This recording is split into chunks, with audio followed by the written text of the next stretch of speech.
Hi, everyone. Welcome to the Lighthouse Sessions. As always, I'm excited to have a new Lighthouse family member and friend with us. Welcome, Joshua Altman. And Joshua, why don't you tell us a little bit about who you are and what you do? I'm the managing director at Beltway Media. Thanks for having me and us on your show and welcoming us to your community. What we do is we're fractional chief communications officers, which is something people aren't necessarily familiar with. We are in charge of shaping perception and building and maintaining trust with companies, typically small, medium businesses, startups, less than 50 people. They know they need communication. Someone's doing it who's not their job. They don't want it to be their job, but it's not a 40-hour-a-week role there, which is why they keep doing it and not hiring full time. We come in and help them. We are fractional. I came to this from a journalism background, went from journalism to corporate communications, and now work with small, medium businesses, startup, professional services firms. Anyone under about 50 employees is where we specialize. I love that. I love that. And by the way, I'm laughing because it seems like communication is sort of the default role where, we rock, paper, scissors, and whoever loses gets to do it. And that feels like the wrong approach. What would you say to that? Definitely the wrong approach. And sometimes it's rock, paper, scissors. Sometimes it's someone got stuck with it because they did one thing. A lot of times it'll be, especially at a startup, a CTO, because they built the website whenever it got built and they're the one who's maintaining it. So it kind of fell on them. Sometimes it's a founder. Sometimes it's the president. We've seen with, family businesses, it got put on the first person of the next generation because it was something for them to do, but it wasn't where they specialize. It's someone who went to, college for finance and is a finance expert, but they needed this and the family decided this is where we need someone. This is not a job for a finance person, just like you wouldn't put a communications expert in charge of your business's finances. I love it. And for what it's worth, we're going to talk about communication. I am fascinated wholeheartedly by how bad so many people can be at it. And again, not a judgment call, but it's saying, and especially I think with AI coming on board, with generative AI, everybody thinks they're a good communicator now. And I find it funny because the more I know about communication, the less confident I am. I'd rather bring in the expert. So what kind of pain is somebody experiencing when they call you and say, Joshua, help? There are a couple of different types of people who call us. The first one is one I mentioned. It is someone or a business who is doing their communications who doesn't want to be doing it. It is taking away from their actual job. And usually that's, a founder, a CTO, a COO, a director of operations, someone who this isn't their core function and they don't want to be doing it. They come to us usually when they're about to launch something, when they realize they need it. They're trying to get in front of investors. They're going for that next step. That's always too late. Because when you really need to do this is start at the beginning. And one of the reasons we do this with the model we do as the fractional chief communications officer is we get to work with your team embedded just like we are a full-time employee. We're just there on a fractional basis. And we are there with your product team as you're developing it. We're integrating communication into your internal processes. We're integrating it with your investor relations. Before you're even looking for investors, we're working on that.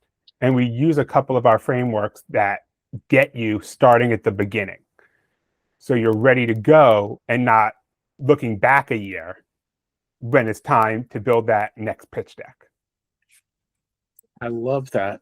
And I think it's important to understand, and believe me, I see a lot of people who, I just Googled how to create a pitch deck and I did it myself. And I'm like, you stop booking investor meetings because you keep getting turned down. There might be a reason for it. Is that a fair comment? I mean, a lot of the pitch decks get a very quick look.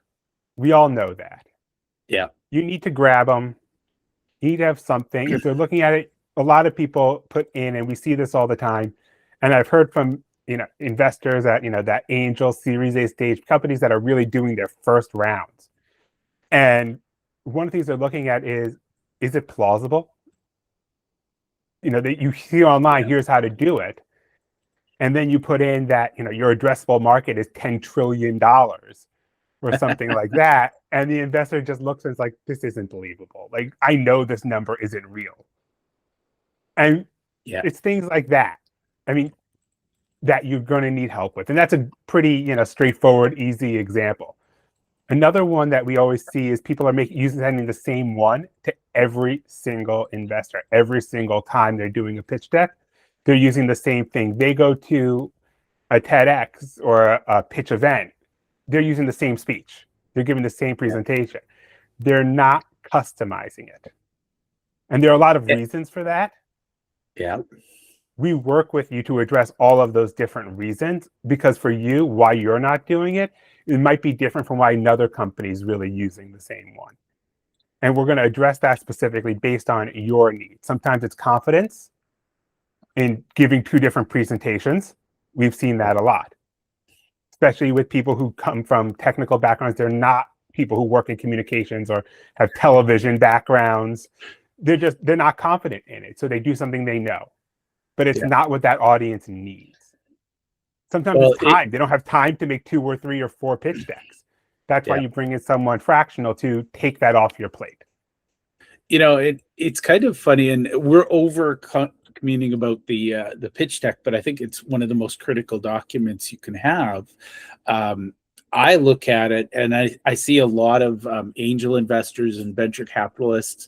They're now starting to parse pitch decks through AI, and if it doesn't meet their criteria, you don't even get a chance to pitch. It just goes to the thanks but no thanks pile. And I kind of feel like it should be your most exciting story, and if you're not interested in telling it, nobody's going to be interested in hearing it. Is that a fair comment?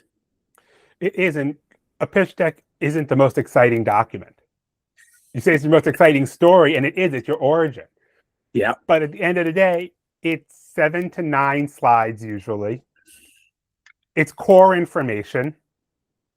It's not the most exciting document. Now, you can make it more exciting. You can make it more interesting. Don't sacrifice getting your message across to have it be more interesting. And one of the problems with investors running it through an AI, this is true for anything that uses those automated systems, is you don't know what that AI was trained to look for, each individual one. What one firm is looking for, they might really be looking for, this month, this year, this quarter, healthcare. They're looking for things in healthcare. They're looking for specifically, lab tests, things like that. And they're trained to look for that. That's what they told the AI to look for this quarter. You don't know that. And there's no way that you could anticipate it, and you can't hit everything. And that's one of the things that we all have to deal with this automation and screening world. Yeah.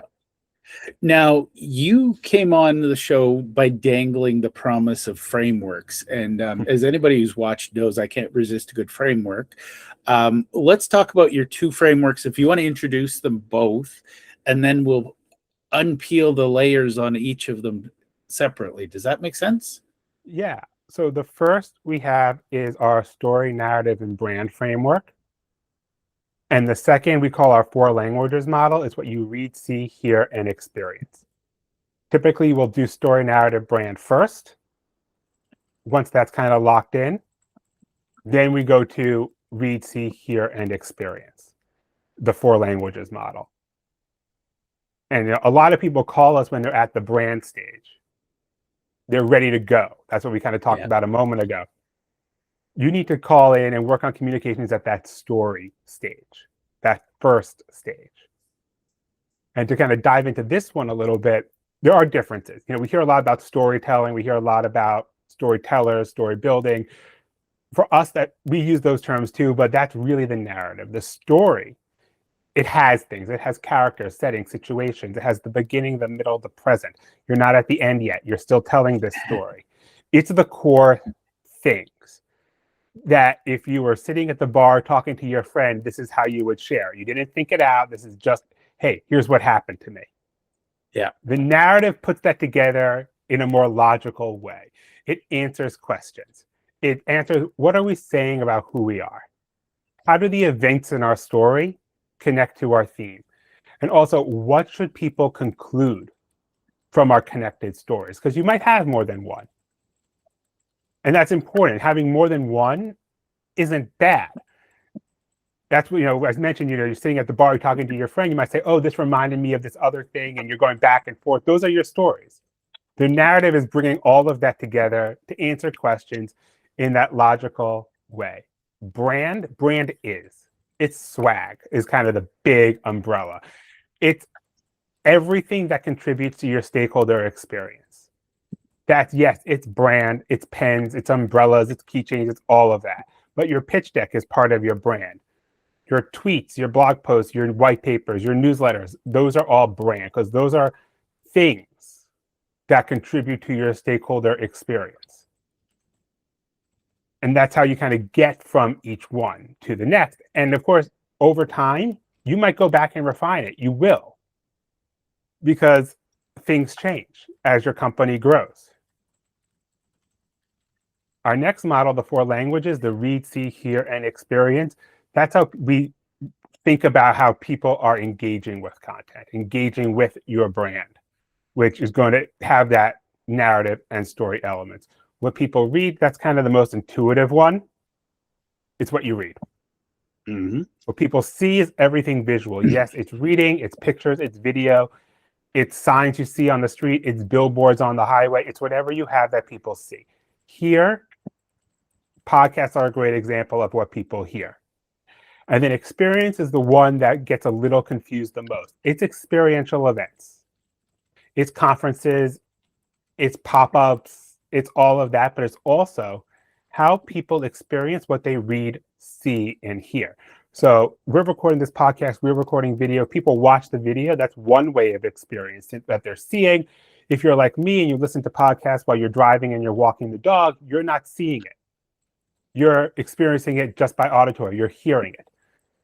If people read things, and this is something we all do every day, you might read it on desktop, you might read it on mobile. Those are 2 different experiences that we all now account for. Any website you build is going to have that pretty much built into it, accounting for those 2 experiences. And then we're going to think about that. Excuse me. I love that, because I think one of the things I'm obsessed about is how we actually learn. And, it's fascinating because old school, when I went to school, you got the textbook, you read, and that was it. And that's one way people learn, but it alienates a big percentage of the population. It is. And that's why we're always thinking about read, see, hear, and experience.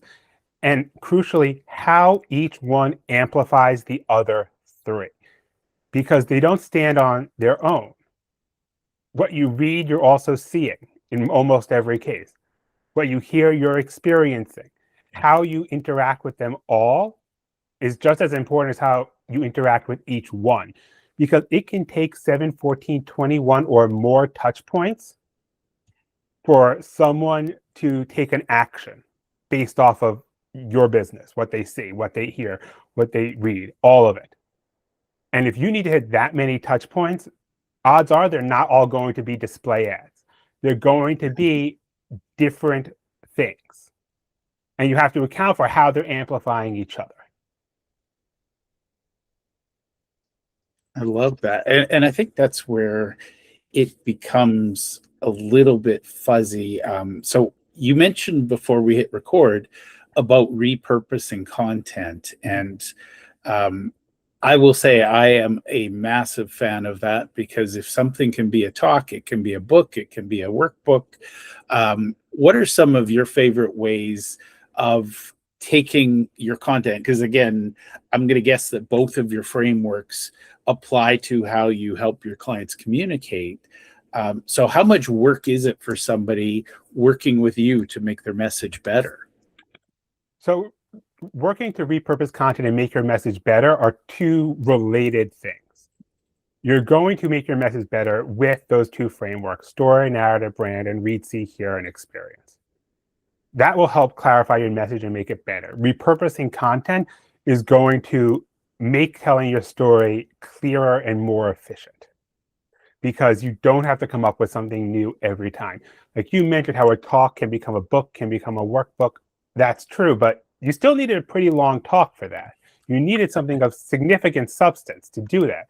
But if you write a 400, 500 word corporate blog post, which people are doing all the time for a lot of reasons, including they get scraped a lot by these AI models and they turn up in results.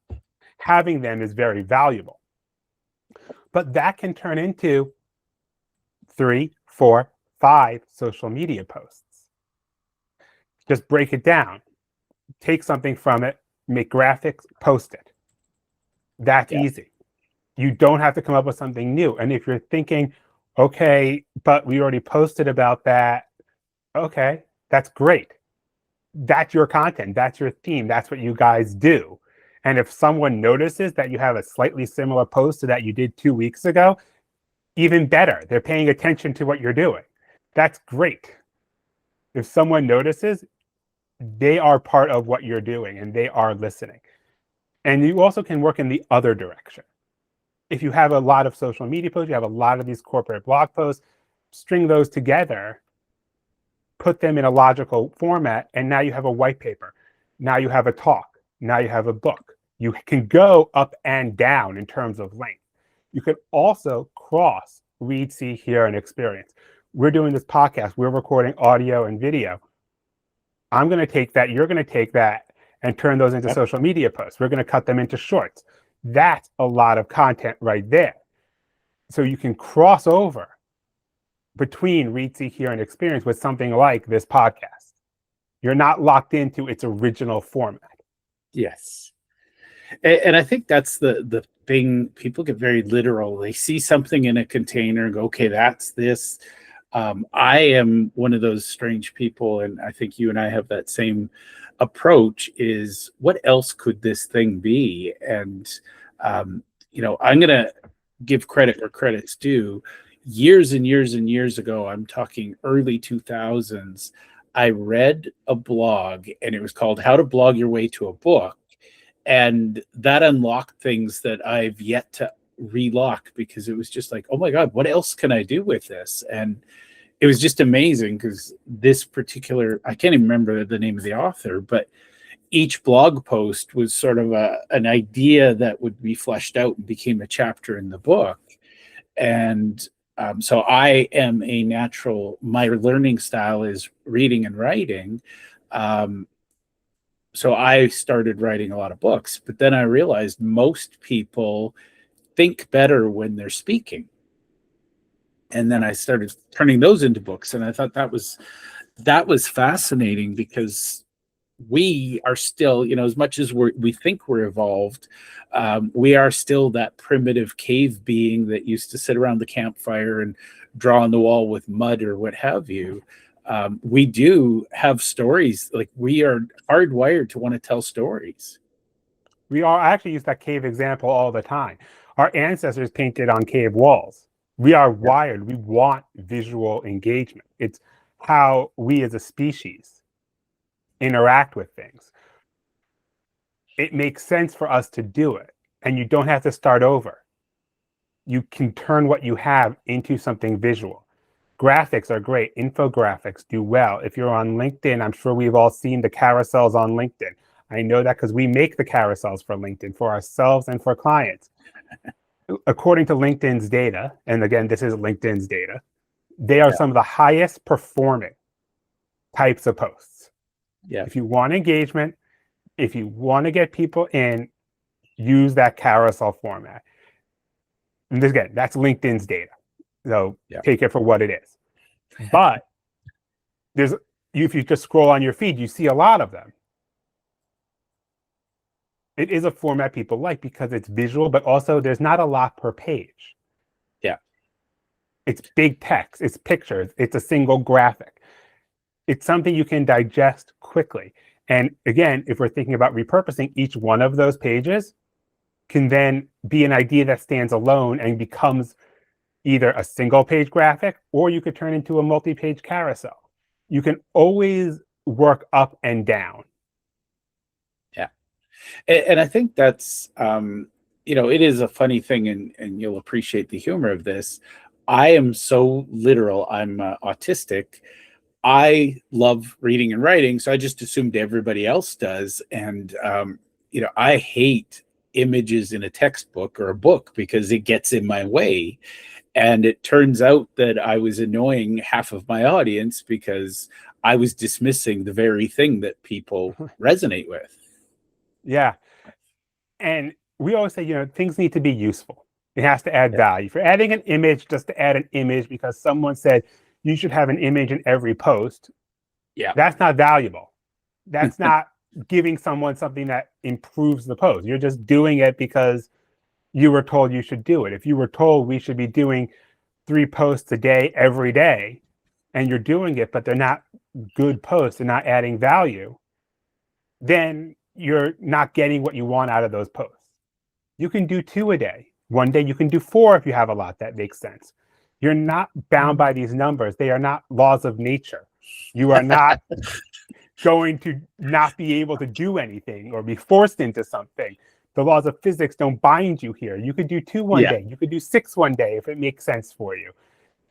You do what adds value. And honestly, I'm laughing because I think a lot.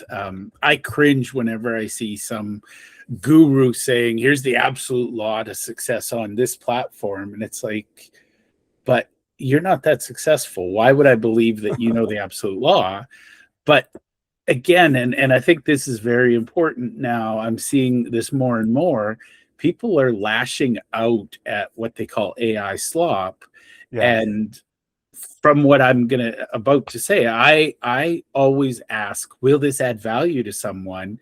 And I think that seems to be your approach as well, because if it doesn't add value, by default, it's taking value away from them by, quite frankly, wasting their time. It is. And AI slop, we all see it. We all know it. It's not this, it's that. We have everything's a superlative. We all know the signs of it. And we use AI. It's a useful tool, but it's a tool. It's really good at creating outlines of longer things. It's really good at research. It's bad at writing a long form or even a short form piece of content. It's bad at creating images with text because it doesn't create text. It creates symbols. It recognizes look like characters, but it's not actually typing a letter in the way that we would type a letter that appears in Canva or something like that. It's mimicking. And we see that. And we edit everything that comes out of AI because it's not presentation ready. It's at best a draft that needs a lot of work. But it does get you that outline. It does get you a very, very rough first draft. And for a lot of people, especially the kind who come to us who are doing this on their own, that helps a lot. Staring at the blank page, as I'm sure you know, as sure most of your listeners know, staring at that blank page, no matter what you're creating, text, painting, video, is one of the hardest things to do. Where do you start? So if you can get that outline, that gives you something. I love that. And one of my favorite things is I love to play word games. I played Find the Word when I was a kid, but what I love to do is take a message that I've drafted, and I do a lot. I still use a lot of pens, but I'll create an acronym. For example, I have a model that I call the Alice model, and each letter stands for something. It is a very high-powered, useful thesaurus. And it's funny because this morning I was like, I used to have a thesaurus and a dictionary on my desk, and then I went to bookmarked versions online. And I'm like, I can't even remember dictionaries anymore. Like, it's been forever, because now I can use generative AI to say, give me a word that means this, that starts with the letter M. It's a lot of fun with playing with the words that way. Yeah, we use it. I still go to the thesaurus online, the dictionary online when I need it.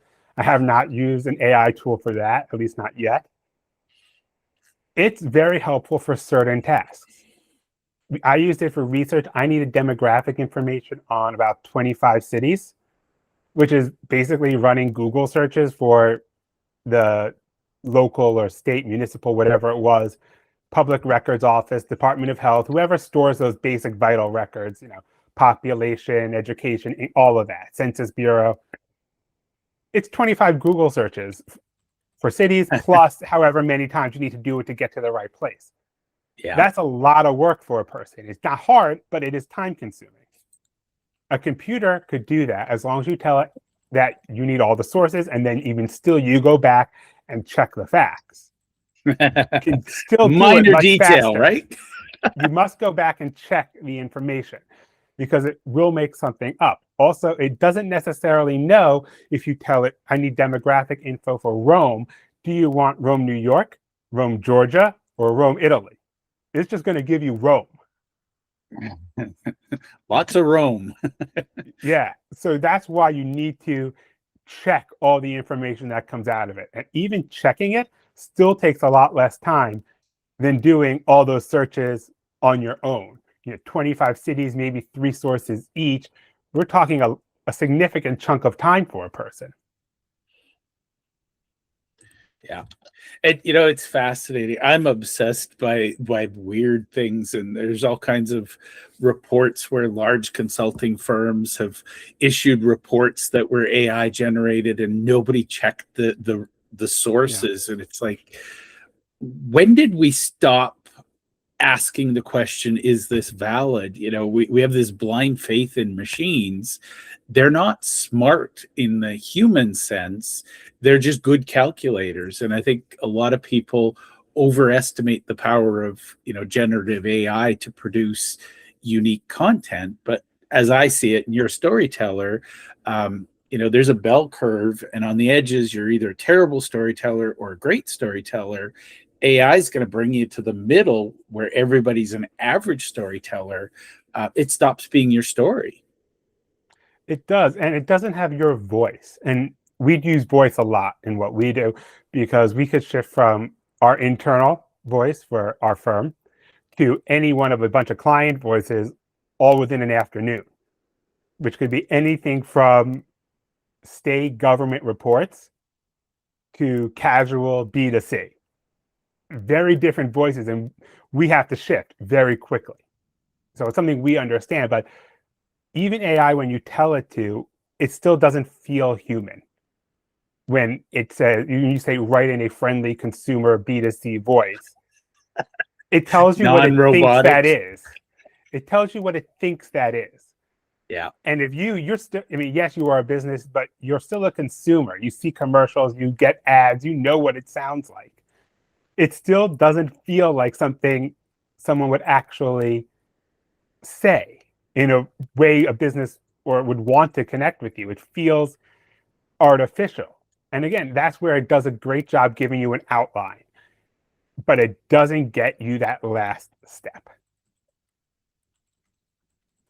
I love that. And I think that's something I've learned, and you'll probably find this amusing. I'm weird as hell. And I used to try to not be weird, and I tried to hide that. And so I became very safe. I'd stay in the middle of safe. And honestly, I think some days I am a generative AI because I'll go to average and stay safe. But what I realized was the more I express myself and my views of the world, the more it resonates with people. And I think people just want genuine rather than the refiltered. And it's funny because I did a deep analysis on AI writing, and psychologically it's too consistent and perfect it literally doesn't intrigue the human being because we're messy and imperfect. Absolutely. We talk about this a lot in our newsletters and in some of our recent social media posts. People are craving authenticity more than ever because of the AI factor. They want something that connects with a person. We see this with ourselves. We see this with clients. If you're posting as Acme Corp, you'll get one set of engagement.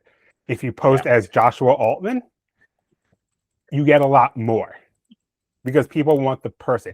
Even the exact same post written by a human on one versus the other, people want to engage with the person, not the business. So we're talking a lot about leadership communications recently with businesses because that's what audiences really want. They want that human piece. They want that authenticity. You mentioned playing it safe. That's another thing we've been talking a lot about in some of our recent social posts and some of our recent newsletters. It doesn't necessarily work. There are times to play it safe, but it's not inspired. It's not creative. If you are in a regulated industry, if you are creating a healthcare process, a medical device, you're in finance, play it safe on a lot of things. You're in a regulated industry. You need to do this by the book. Ask your lawyers a lot of times because you need to do this by the book. You do not want to fall on the wrong side of that. But a lot of other people, you can go to one side or the other on a lot of things. You can take interesting positions. You can do something more creative, and it does get you more and better engagement. I'll be the first person to say we don't always do it with our own posts because we can't do it every time. But when you go there sometimes, you're up to 70, 80%, kind of that midway, where you can push a little bit forward, but you stay in a good place, kind of mainstream for your industry most of the time. That gives you a little bit of leeway, a little bit of social permission to then go a little further once in a while. Yeah. And I want to underline, you mentioned regulated industries. I purposely don't work with any of those because I'm a storyteller, and there's nothing I hate worse than waiting for legal to review a script or something. But I will say, if you're think you might be in an industry that's regulated or adjacent to one, make sure you're following your legal advice, because a lot of people will watch this and say, well, Jeff said I should do this. I'm like, no. Jeff's a very specific case. We work with regulated industries. We've been a government contractor. We work with government contractors. We work with law. We work with healthcare and finance and those types of regulated industries. Definitely stay within the guidelines of your industry. You might have those regulators US, you have federal. Yeah, if you're in the US, you have federal, you might have state. Stay within that because, like you said, they're not going to play around if you cross it. Yeah. It's a funny thing because you have to keep in mind the story you need to tell and the parameters with the story. And one thing I think most people miss with the story is, how do I add value to the audience by sharing this? Yeah. Sometimes it's going to be in how you tell it. Sometimes it's going to be what you tell. So that could mean using infographics, using pictures, using visuals, going on a podcast. Don't think of it as my only choice is to write 1,000-word LinkedIn post. Think about how you're going to tell it and what tools you have available. It might be you have 200 characters, and that's a great way to tell it because that's what's going to add to the conversation. Again, do what feels right for that particular piece. Like I said before, these aren't laws of nature. You can do what you need to do based off of what seems appropriate. And we're all also consumers. We know what seems appropriate and what seems like AI slop or internet cringe or whatever term you want to apply to it. Yeah. As consumers, we know what that is. If you'd be reading this as a consumer and you'd get that sense, apply it to what you're creating. Yeah. I love that. Now, Joshua, I could talk to you all day because I am fascinated by frameworks and by storytelling, but I do want to be mindful that you're here graciously giving me your time. Where can people go to learn more about you and Beltway Media? You could go to our website, beltway.media, no.com. You could also email me,jaltman@beltway.media. Find me on LinkedIn, linkedin.com/in/Joshua I. Altman. And we are on most social channels. We just rebranded them and relaunching a lot of them. We're the comms chief across most of the social channels. Awesome. Well, thank you for being on the show and sharing your amazing expertise and, of course, your frameworks. Thank you for having me.